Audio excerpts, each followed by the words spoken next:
Come to the state of infrastructure in our own country, that is in India. So let us talk about, in terms of the state of infrastructure in India, examine with reference to two most important concepts, with reference to energy and with reference to health. Let us discuss about these two in detail. Energy, if we talk about, energy is the most important component of economic infrastructure. It is a lifeline of production activity across all sectors of the economy. In the primary sector, energy is a critical input to operate tube wells and tractors. In the second, we already have discussed all this. In secondary sector, energy is a critical input to operate machines. In the tertiary sector, we require to operate the computers. Yes, they cannot run without electricity. Then commercial and the non-commercial, we have two major types, commercial and non-commercial. Then we have the conventional and non-conventional also. So let us talk about the commercial and the non-commercial sources of energy. From the very word commercial and non-commercial, it's very clear. Commercial means for which we have to pay a price for that energy. Non-commercial, which is available free in the nature, and most of the time we don't have to pay a price for it. So let us talk about the commercial energy. Coal, petroleum products, natural gas, electricity are the important sources of commercial energy, as these goods are largely used for commercial purposes in the factories and farms. So they have established market of sale and purchase. It means you have to pay a price for all these. Then you have the non-conventional sources like firewood, agricultural waste, animal waste. These are the important sources of non-commercial energy, and you don't have to pay a price for them. So these are usually the consumer goods. Then the commercial sources of energy command price, while the non-commercial, they are free in nature and they don't command a price. I have given the difference between the two, which I have already told you. Just go through it once. Then coming to conventional and the non-conventional sources of energy. Conventional sources which have been in use since a very, very long time. Yes, for example, coal, petroleum, natural gas, electricity. And the non-conventional, which are newly found, like we have the tidal energy, we have the solar energy, we have the wind energy, biomass, geothermal energy. These are the new types of energy. Yes, so conventional, which is old, which we have known since a very, very long time, and non-conventional, which are new. Now, talking about the conventional sources in detail, the very first is coal. Amongst the conventional sources, it is the most important, yes, in our country. So let us talk about a few things we should know about the coal in a country like ours, importance of coal. India is rich in coal production. Yes, so the total output of coal was 6,764 lakh tons in 1718. Of the total energy produced in India, 67% comes from coal, thermal energy, that is thermal energy.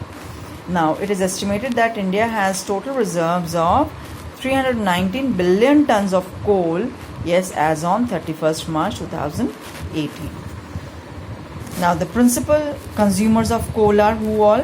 Thermal power stations, yes, which generate electricity from coal, steel plants, which use them in ample amount, the cement factories, the railways, fertilizer factories, and the brick kilns. All these are the major users of, or the consumers of coal.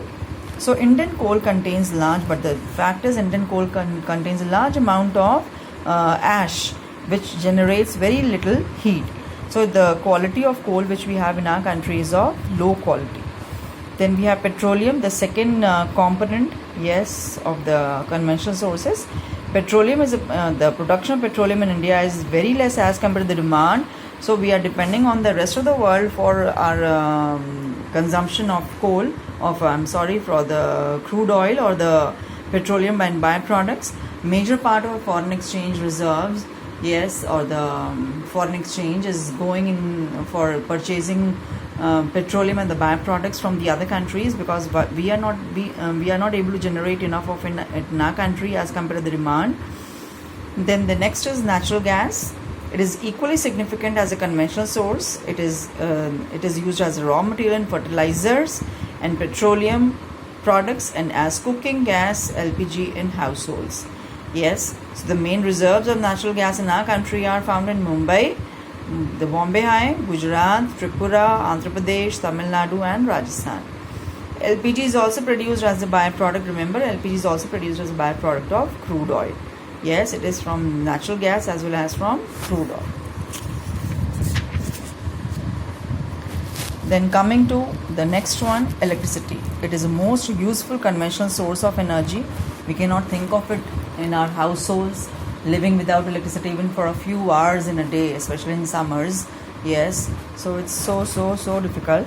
So three main sources of electricity in India are thermal power stations, the hydroelectricity stations, and the atomic power stations. So these three generate electricity which is used by the households as well as by the industries.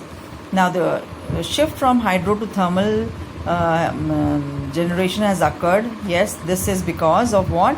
We have large reserves of coal in our country. Yes, so from hydro electricity to thermal electricity we are shifting. Why? Because we have a huge amount of coal reserves in our country, and if you want to open up a electricity power station, it costs a lot. It costs a lot to construct dams. It costs a lot. So that is the reason we are depending on thermal, because we have large reserves of coal. So installation of hydroelectric stations involves huge initial investment. Yes, besides the long gestation lag. Yes, you start constructing the hydroelectricity power station today, or the dam from where it will be generated today. It will take not less than 10 to 15 years for it to get completed. So you have to wait for so long. So that is the reason we are relying more on coal as a means of energy. Now, coming to the non-conventional sources. So these are the solar energy, wind energy, biomass from gobar gas, geothermal energy which is generated directly from the earth, from the heat of the earth, energy through tides and waves, yes, as well as temperature gradient overseas, that is above the seas. But these are not, we are not very well advanced in generating electricity through these sources though. Then they have given the difference between the two, that is the conventional sources and the non-conventional sources. You can go through it. I have already discussed, and a few examples you can give of each, the conventional as well as the, they have already given in the beginning. Then please do go through the bioenergy also once. Just give a reading to this, the biogas and the biomass. Simple language, you can go through it on your own.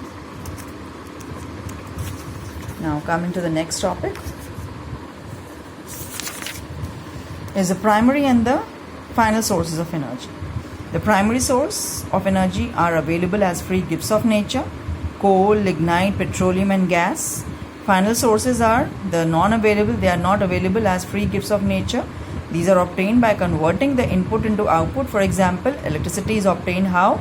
Say by using coal as an input in the thermal power stations. Coal is used as an input and the output is electricity. Then the primary sources are directly used as energy inputs for the production of goods and services. For example, coal can be used directly to run the steam engines. It can be used and is transformed into, it needs to no transformation in the coal can be used directly. Whereas the final sources, these sources are to pass through a process of transformation before they are used. For example, electricity is used as an energy input only after coal is transformed into electricity. So these sources can be converted. We're talking about the primary sources can be converted into the other forms of energy, like coal can be converted into electricity, whereas these sources are used only as final source of energy. These cannot be converted into other forms. Thus electricity cannot be converted into coal. No, it cannot be reverted back into coal.